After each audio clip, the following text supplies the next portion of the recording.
Hi, Sandra. Hi, Sigrid. How's things?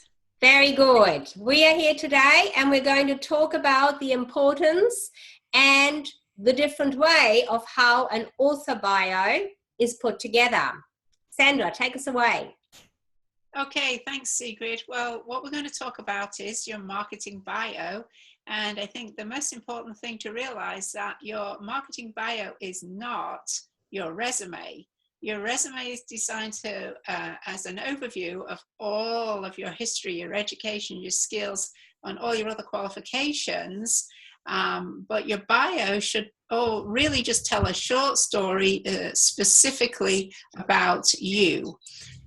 Like in a few bunch of bullet points, and maybe you could go into that a little bit better by giving a few of the principles, Sigrid. Okay, great. Thanks, Sandra. That's what I'm going to do. I'd like to share 5 important points to consider when you're putting your bio author together. Number 1 is that you want to demonstrate your authority and your credibility on the subject of your book. So you want to have that as part of it. Doesn't have to be just on the subject of your book, but particularly. That's what the author bio is all about. So demonstrate your authority and your credibility. Number 2 is that you include things that build that credibility or that are interesting. Number 3 is that you mention somewhere other things, perhaps other books, if you have already written other books, or perhaps mention your website or other platforms that you want the reader to explore where they can get some more information. Number 4 is that if you are connected to other powerful or relevant names, relevant in relation to your book topic, that you put them into your bio author if appropriate. So don't do it and force it into the text. But if it is relevant to what you're writing about and what the book is about, and if it's relevant of elevating your authority by having some relevant or high-profile names mentioned, then put them into your author bio. Important point to consider, number 5, is overall you want to keep your author bio short. So don't write a very long story, but keep it short and to the point. Now, I want to share with you that you also want to consider that when you put that bio together, that you are creating a flow. It doesn't have to be necessarily in a time sequence that you're putting it together. So things are mentioned in a certain time sequence, but you may jump backwards and forwards in time about relevant aspects of yourself. It is very personal, so consider that there is a flow, but not necessarily that it is in this year and then in this year and in this year, but that you have a flow of taking the reader through a sequence of events that may have led you to who you are now and why you wrote the book. So that's what I mean by considering the flow and a sequence. Sandra, what would you like to add, or what have you got to add to this to give our listeners some more? Okay, I think it's very important to establish your credibility by explaining what you do and focus on the value, remembering that people check out the author bio at the very beginning before they decide to buy your book. So you want to brag a little bit, but not overly brag. And that's why you need to keep it short and sweet. And there's one example that's sitting there very proud on Amazon. I'm not going to say whose bio it is, but it's somebody that's a doctor with a lot of experience and oodles and oodles and oodles of degrees and, you know, relevant, very relevant, but really that's not the place to put it because it's boring. And so, I mean, I understand that, you know, there's a place for that, but it's certainly not your author bio. And by the time, if you do get through reading all of that, you know, you've made your decision that if the book is going to be as boring as this, then I'm not interested. So really remember to keep it short and sweet, concise, and also to adapt it to the particular situation. So there's a difference between writing a bio for your book, for your author page on Amazon, and for other opportunities that you get to use it. You can adapt it slightly for that particular outlet. So that's one of the things I think is very good. And that's very relevant. In the third person, right? Yes, as you just mentioned, making sure that you tweak your author bio according to where you are displaying it. So let's say on LinkedIn perhaps, where you would want to add more broader information to the bio than what you are putting into the author bio inside the book and into the author page of Amazon, for example.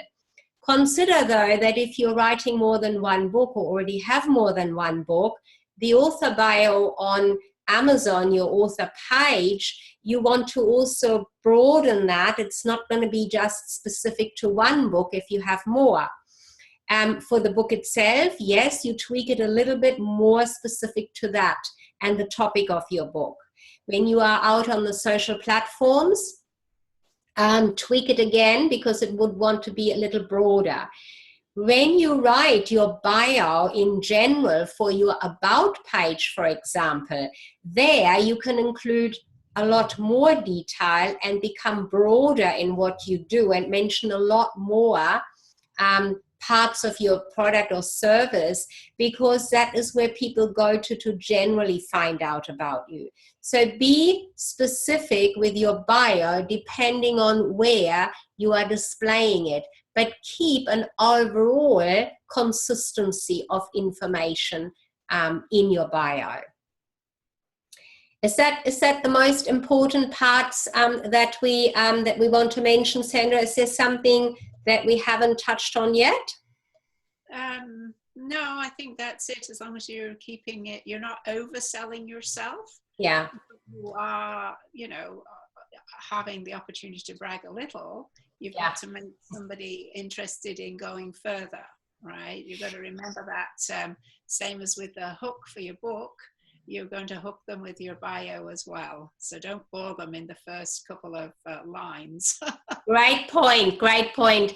And also considering that, that your bio is an important part, an extension of who you are in all aspects.